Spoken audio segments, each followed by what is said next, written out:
श्री शिवाय नमस्तुभ्यम हर हर महादेव। जैसा कि आप लोगों को पता हो, रविवार 23 सितंबर रविवार का विशेष पावन दिन है, जो कि गणपति महोत्सव चल रहा है। ऐसे में पूज्य गुरु जी द्वारा बताए गए कुछ उपायों को आप यदि करते हैं तो निश्चित ही निश्चित भगवान श्री गणेश की कृपा आप पर जरूर बनती है। को आंकड़े की जड़ में एक चीज डालना है और एक चीज वहां से उठाकर लाने से आपकी जो भी समस्या है, बीमारी है, कष्ट है, धन संपदा को लेकर, व्यापार को लेकर, वह निश्चित ही निश्चित दूर हो जाएगी भगवान गणेश जी की कृपा से। तो कब करना है, कैसे करना है, इसकी पूरी जानकारी वीडियो के अंत तक जरूर बने रहेंगे। एक एक जानकारी आपको दी जाएगी। साथ ही साथ रविवार का दिन है, ऐसे में आपको पूज्य गुरु जी के द्वारा बताए गए भगवान सूर्य नारायण को किस प्रकार अर्घ देना है। अर्घ आप तो प्रतिदिन देते होंगे, परंतु आप रविवार के दिन आपको एक विशेष तरह से अर्घ देना है। तो कैसे देना है, तो चलिए शुरू करते हैं। इस पूरे वीडियो में 3 महाउपाय की चर्चा होगी, जो कि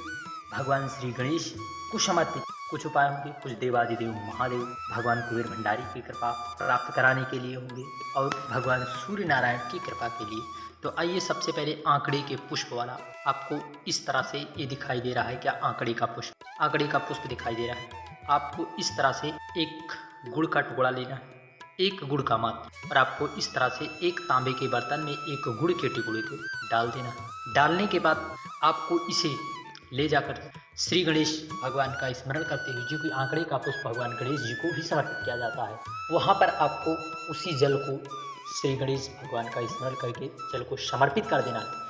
समर्पित करने के बाद आप बाबा से प्रार्थना कर लें। प्रार्थना कर देंगे तो निश्चित ही निश्चित आपको एक चीज़, यही चीज़ डाल देना है, गुड़ वाला जल। आप इस उपाय को आप रविवार के दिन कर सकते हैं। निश्चित ही आंकड़े की जड़ यानी मंदार के पौधे के नीचे आपको इस उपाय को करना है रविवार के दिन। निश्चित है देवादिदेव महादेव की कृपा के साथ साथ भगवान श्री गणेश की आप पर कृपावान होंगे और आपके जीवन में जो बच्चों को लेकर, व्यवसाय को लेकर, बच्चों के भविष्य के लिए, बच्चों की पढ़ाई के लिए आपके मन में चिंता है, आपके घर में आए दिन कोई ना कोई छोटी बड़ी बीमारियां आए दिन लगी रहती हैं, तो इसके लिए आप इस उपाय को जरूर करें। श्री शिवाय नमः। पढ़ते हैं इस दिन भगवान सूर्य नारायण को रविवार के दिन हमें इस उपाय को हर रविवार के दिन करना चाहिए। किस प्रकार से हमें अर्घ देना चाहिए। इस प्रकार से अर्घ देने से सूर्य नारायण भगवान की हम पर कृपा होती है। देखिए, साक्षात नारायण है, सूर्य भगवान को ही नारायण का अवतार कहा गया है। भगवान गीता में कहते हैं श्री कृष्ण, सूर्यों मैं सूर्य हूँ, अर्थात मैं सूर्य हूँ। भगवान श्री कृष्ण, भगवान नारायण साक्षात सूर्य नारायण। आपने कई बार ब्राह्मणों या श्रेष्ठ जनों के मुख से सुना होगा कि हमें सूर्य नारायण भगवान को अर्घ देना, अर्थात सूर्य ही साक्षात के नारायण, सूर्य ही साक्षात नारायण है, क्योंकि वह हमें ज्योति प्रदान कर रहे हैं, वही भगवान श्री नारायण है। तो उन्हें अर्घ देना है हमें चावल से। हमें चावल के कुछ दाने लेना है, मिर्च के हमें कुछ दाने लेना है। तो किन किन दाने को लेना है, आपको इस ताप पात्र में एक कलश आपको पहले जल लेना है। क्या लेना है, जल। इसमें लाल मिर्च के 11 दाने। कितने, लाल मिर्च के 11 दाने। और आपको एक लाल फूल डालना है। लाल फूल आप चाहो गुलाब का ले लो या बड़ा फूल ले लो, कोई सा भी लाल फूल लेना है।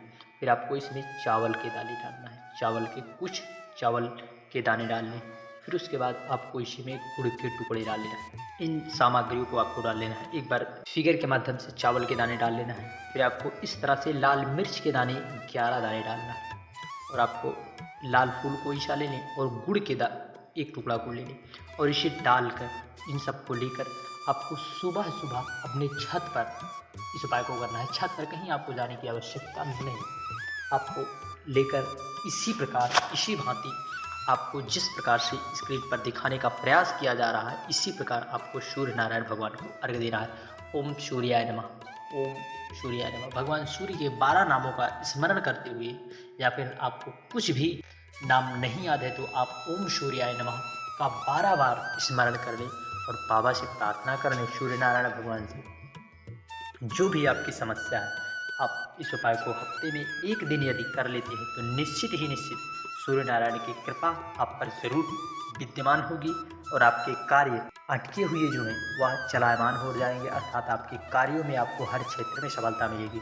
यदि आपका बच्चा पढ़ाई में कमज़ोर है तो भगवान सूर्य नारायण को यदि वह बच्चा अर्घ देता है तो निश्चित ही निश्चित वह पढ़ने में विद्यावान होगा, क्योंकि शास्त्रों और पुराणों में बताया जाता है कि पौराणिक कथाओं में भी बताया जाता है कि सभी देवगढ़ जो है भगवान सूर्य नारायण के पास ही विद्याध्ययन के लिए जाते थे। इसकी बहुत सी चर्चित कथाएं हैं, इसलिए जो भी व्यक्ति सूर्य नारायण भगवान को अर्घ्य देता है वह निश्चित ही निश्चित विद्या में पारंगत होता है, अर्थात उसे सब चीज़ें याद करने में आसानी होती है, क्योंकि भगवान सूर्य नारायण की कृपा ही ऐसी है। उनकी जब हम जल समर्पित करते हैं अर्घ्य, तो ऐसी प्रकार की किरणें निकलती हैं जो हमारे मन मस्तिष्क हृदय में चीज़ों को याद करने की क्षमता बढ़ा देती है। इसलिए सूर्य नारायण भगवान को अर्घ्य देना शास्त्रों में बड़ा ही मनोरम अर्थात बड़ा ही प्रकारी कार्य माना गया है। इससे हमें लाभ भी मिलता है, इसलिए हमें सूर्य नारायण भगवान को इस तरह से अर्घ्य देना चाहिए। खास करके रविवार के दिन इस तरह, और अन्य दिनों में आप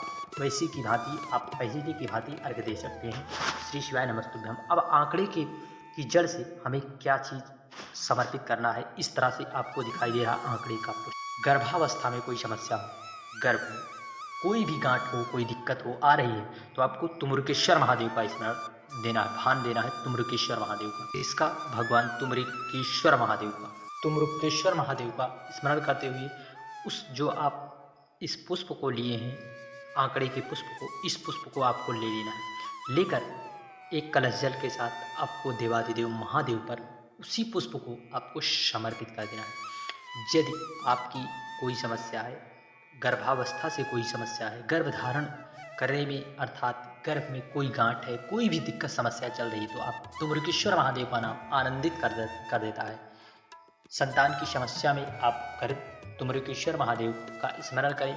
फिर उसके बाद आपको उसी पुष्प को, इसी चीज़ को आपको यहाँ से उठाना है। इसी पुष्प को आपको लेकर पहुँच जाना है अपने गांव के निकट या जहाँ पर आप रहते हैं, कोई तालाब सरोवर में आपको उस पुष्प को समर्पित कर देना अर्थात प्रवाहित कर देना है। बाबा से प्रार्थना कर लेना है।